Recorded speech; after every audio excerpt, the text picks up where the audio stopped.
नमस्कार दोस्तों, आज हम जानेंगे कि कैसे आप अपने पीएफएमएस अकाउंट से वेंडर को पैसे ट्रांसफ़र कर सकते हैं। तो चलिए शुरू करते हैं।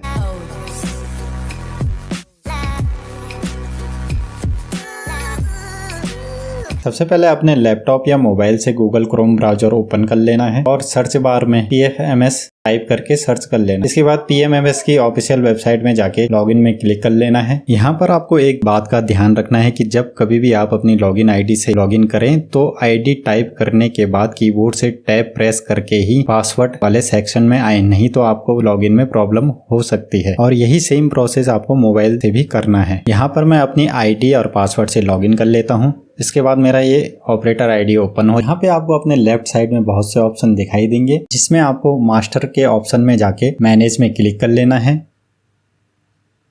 और यहाँ पर अपनी स्कीम जो उत्तराखंड के लिए यूके 2007 है को सिलेक्ट करके कस्टमाइज नेम में जिस चीज के लिए आप बिल बना रहे हैं उसका टाइटल यहाँ पे आ जाएगा। इसके बाद ट्रांजैक्शन टाइप में आपको कंपोनेंट वाइज सेलेक्ट कर लेना है और जैसे ही आप सेलेक्ट करेंगे तो यहाँ पर आपके बहुत सारे कंपोनेंट ओपन हो जाएंगे।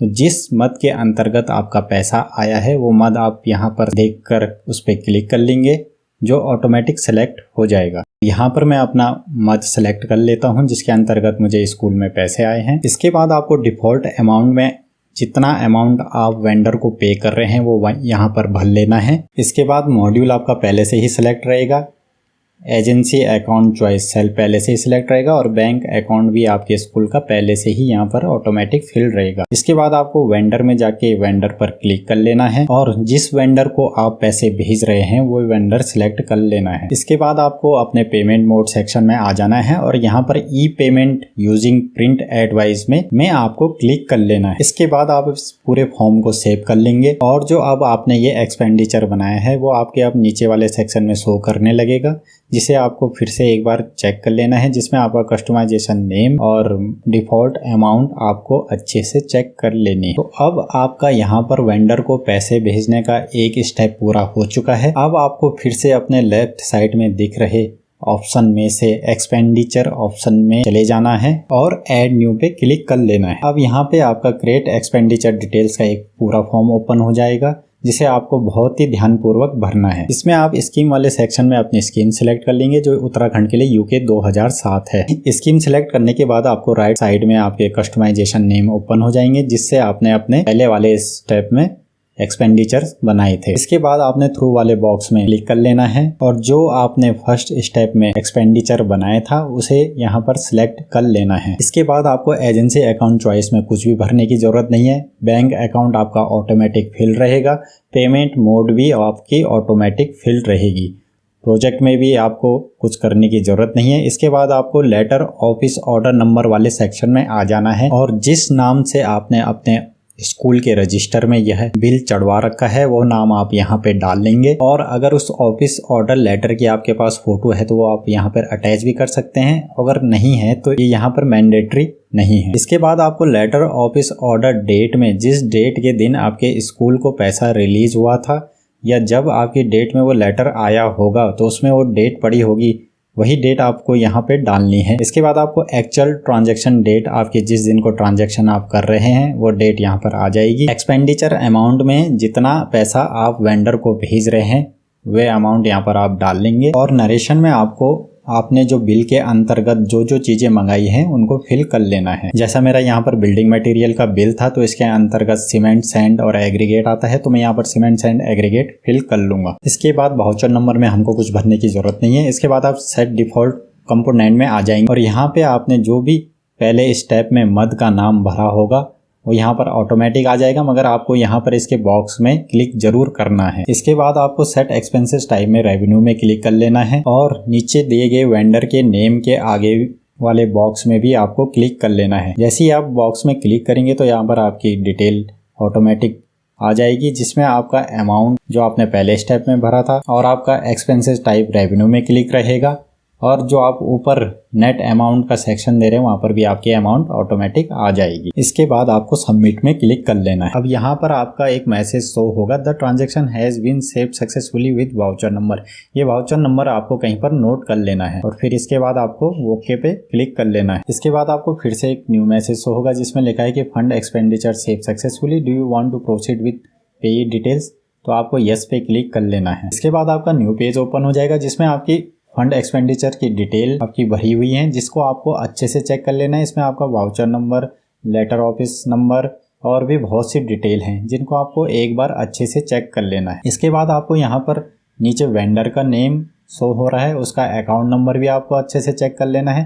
टोटल अमाउंट यहाँ पर आपकी ऑटोमेटिक जनरेट हो जाएगी और इसके बाद आपको नेक्स्ट पे क्लिक कर लेना है। नेक्स्ट में क्लिक करने के बाद आपका नीचे एक और ऑप्शन आ जाएगा जिसमें फिर से वेंडर का नाम शो हो रहा है, अकाउंट नंबर शो हो रहा है, जो डेट है आज की वो शो हो रही है। इसके बाद आपको यहाँ पर एक ऑप्शन दिखाई देगा जिसमें लिखा है नरेशन फॉर पासबुक। इसको यहाँ पर आपको अपनी डिटेल भर लेनी है कि जब वेंडर पासबुक में प्रिंट निकाले कि वो समझ जाए कि आपकी तरफ से पेमेंट हो चुकी है। जैसे मैं यहाँ पर लिख देता हूँ पेमेंट फ्रॉम और अपने स्कूल का नाम, और जिस बिल के लिए मैं पैसे वेंडर को पे कर रहा हूँ नाम भी यहाँ पर भर लेता हूँ, जिससे वेंडर आसानी से समझ जाए कि हाँ हमारे द्वारा पेमेंट हो चुकी है। इसके बाद आपको ध्यान देना है कि जो आय डिटेक्शन का बॉक्स है वो खाली रहेगा और इसके बाद आपको कंफर्म पर क्लिक कर लेना है। इसके बाद आपका फिर से एक न्यू पेज ओपन हो जाएगा जिसमें आपको अपने फंड की एक्सपेंडिचर की पूरी डिटेल आपको यहाँ पे शो हो रही है, जिसको आपको एक बार फिर से अच्छे से चेक कर लेना है। और इसके बाद सबमिट फॉर अप्रूवल आपको एक ऑप्शन यहाँ पर दिखाई दे रहा होगा, इस पे आपको क्लिक कर लेना है। तो यहाँ पर अब आपका यह रिकॉर्ड सबमिट हो चुका है। अब आपका ये पूरा फॉर्म अप्रूवर के पास चले गया है। जब इस पूरे फॉर्म को चेक करके अप्रूवर अप्रूव करेगा तभी आपकी ये प्रोसेस आगे बढ़ेगी। तो आपका यहाँ पर अब दूसरा स्टेज भी पूरा कंप्लीट हो चुका है। अब आपको अपनी आईडी लॉग आउट करके अप्रूवर की आईडी से लॉगिन कर लेना है और अप्रूवर की आईडी लॉगिन करने के लिए भी आपका सेम प्रोसेस रहेगा। आपको आईडी के सेक्शन में टैब बटन प्रेस करके ही नीचे पासवर्ड एंटर करना है, नहीं तो आपको लॉगिन में प्रॉब्लम हो सकती है। अब मैं यहाँ पर अपने अप्रूवर आईडी से लॉगिन कर लेता हूँ और अपने लेफ्ट साइड में शो हो रहे ऑप्शन में से मैं एक्सपेंडिचर्स ऑप्शन में जाके मैनेज बल्क फंड एक्सपेंडिचर में क्लिक कर लेता हूँ। इसके बाद मैं अपनी यहाँ पर स्कीम सिलेक्ट कर लूंगा जो उत्तराखंड के लिए यूके 2007 है और फिर यहाँ पर मेरे बैंक अकाउंट ऑटोमेटिक और पूरी डिटेल ऑटोमेटिक यहाँ पर मेरी आ जाएगी। यहाँ पर आप देख सकते हैं कि मेरे कुछ जो एक्सपेंडिचर हैं उनमें अप्रूव दिखा रहा है, मगर जो एक्सपेंडिचर मैंने अभी अभी भरा है उसमें यहाँ पर देख सकते हैं स्टेटस में सबमिटेड का ऑप्शन आ रहा है, जिसका अमाउंट मैं यहाँ पर चेक कर सकता हूँ। इसके बाद मुझे इस एक्सपेंडिचर के नाम पर क्लिक कर लेना है। अब मेरे सामने एक बार फिर से न्यू पेज ओपन हो जाएगा। यहाँ पर मेरे सामने अब एक पूरी एक्सपेंडिचर की डिटेल ओपन हो जाएगी जो ऑपरेटर द्वारा भरी गई थी। इनको एक बार मैं फिर से अच्छे से चेक कर लूंगा। यहाँ पर जितने एक्सपेंडिचर अमाउंट है, जो अकाउंट नंबर है, वेंडर का नाम है, वेंडर का अकाउंट नंबर है, एक बार मैं अच्छे से चेक कर लूंगा और जिस मद के अंतर्गत पैसा ट्रांसफर होना है उसको भी एक बार अच्छे से चेक कर लूंगा कि ये ऑपरेटर के द्वारा सही भरा गया है या नहीं। इसके बाद मुझे अप्रूव में क्लिक कर लेना है और यहाँ पर कंफर्म में क्लिक कर लेना है। उसके बाद ऊपर की साइड मेरे पास एक फिर से पॉपअप विंडो शो हो रही है कि this PPA can be processed either through internet banking, mobile banking, through branch. तो मेरे को ओके पे क्लिक कर लेना है। यहाँ पर थोड़ी देर प्रोसेसिंग होने के बाद ऊपर की साइड मुझे एक मैसेज लिखा हुआ आ रहा है कि an error has occurred in this page, please contact administrator. यहाँ पर फिर से हमको घबराना नहीं है और अप्रूव में जाके फिर से क्लिक कर लेना है। यहाँ पर फिर से प्रोसेसिंग होने में थोड़ा टाइम लगेगा। यहाँ पर फिर से मेरे को कंफर्म कर लेना है और ऊपर एक पॉपअप विंडो ओपन होगी, उसमें ओके पे क्लिक कर लेना है। यहाँ पर अभी मेरी प्रोसेसिंग चल रही है। यहाँ पर फिर से मेरे पास एक मैसेज हो रहा है दिस एक्सपेंडिचर ऑलरेडी अप्रूव। तो ये एक्सपेंडिचर अप्रूव हो चुका है। अब मुझे बैक बटन में क्लिक कर लेना है। इस एक्सपेंडिचर का मैं पीडीएफ भी निकाल सकता हूँ जिसमें पूरी एक्सपेंडिचर की डिटेल मैं अपने पास सेव कर सकता हूँ। यहाँ पर मैंने इस एक्सपेंडिचर की पीडीएफ डाउनलोड कर ली है जिसमें मेरी एक्सपेंडिचर्स की पूरी डिटेल शो कर रहा है जो कभी फ्यूचर में मेरे काम आ सकती है। तो इसे मैं अपने पास सेव करके रख लूँगा और इसके बाद मुझे बैक आ जाना है। अब यहाँ पर आपका जो एक्सपेंडिचर है उसके स्टेटस में आपको शो कर रहा है कि यह अभी पेंडिंग चल रहा है। यहाँ आपका 1 से 2 घंटे का टाइम लेता है अप्रूव होने पर। आपको दोबारा 1 से या 2 घंटे बाद यहाँ पर आके आपको स्टेटस इसका चेक कर लेना है। तो कुछ समय के बाद मैं फिर से अपनी अप्रूवर आईडी से यहाँ पर लॉगिन कर लेता हूँ और एक्सपेंडिचर्स के ऑप्शन में जाके मैनेज बल्क फंड एक्सपेंडिचर पे क्लिक कर लेता हूँ। यहाँ पर मैं अपनी स्कीम सेलेक्ट कर लूंगा जो उत्तराखंड के लिए यूके 2007 है और इस स्कीम के अंतर्गत आने वाले मेरे एक्सपेंडिचर सारे ओपन हो जाएंगे। अब जो हमने एक्सपेंडिचर अभी बनाया था उसके स्टेटस में अब अप्रूव्ड लिखा हुआ आ चुका है।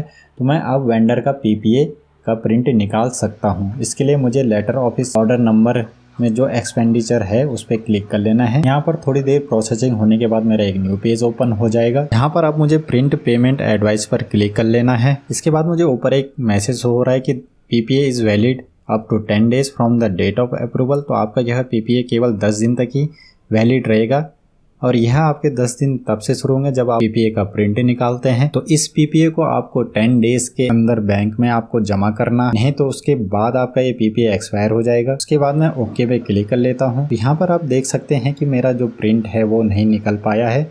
तो इसके लिए अब मुझे एक्सपेंडिचर के सेक्शन में जाके प्रिंट वेंडर पीपीए पे क्लिक कर लेना है और अपनी स्कीम सिलेक्ट कर लेनी है। और यहाँ पर आपको एक बात का ध्यान रखना है कि जो आपकी फ्रॉम डेट है और जो टू डेट है वो आपकी सेम रहेगी, और यहाँ पे आपको वही डेट भरनी है जिस डेट को आपने एक्सपेंडिचर क्रिएट किया था। अब मैं यहाँ पर सर्च पे क्लिक कर लेता हूँ। इसके बाद जो मैंने अपना पीपीए बनाया था वो यहाँ पे ओपन हो चुका है, जिसकी डिटेल आपको यहाँ पे शो कर रहा है। इसे प्रिंट करने के लिए मुझे पेमेंट एडवाइस नंबर पे क्लिक कर लेना है। यहाँ पर आपकी फिर से वही इन्फॉर्मेशन शो हो रही है कि आपका पीपीए 10 डेज तक वैलिड है। ओके पे क्लिक कर लूंगा। इसके बाद थोड़ी देर प्रोसेस होने के बाद आपका यहाँ पर पीपीए जनरेट हो चुका है, जिसकी आप पूरी डिटेल यहाँ पर देख सकते हैं और इसमें आप अपने वेंडर की डिटेल भी चेक कर सकते हैं। इसके बाद आपको सबसे ऊपर एक सेव का ऑप्शन दिखाई दे रहा होगा, उस पर आपको क्लिक कर लेना है और इसे सेव एज पीडीएफ पर कर लेना है। इसके बाद ये आपका पीपीए डाउनलोड हो चुका है, जिसे आपको 10 डेज के अंडर बैंक में जमा करना है, जिसके बाद ये बैंक के द्वारा अप्रूव होकर पैसा वेंडर के अकाउंट पे चले जाएगा और आपका अब यहाँ पर आपकी पूरी प्रोसेस यहाँ पर खत्म हो चुकी है।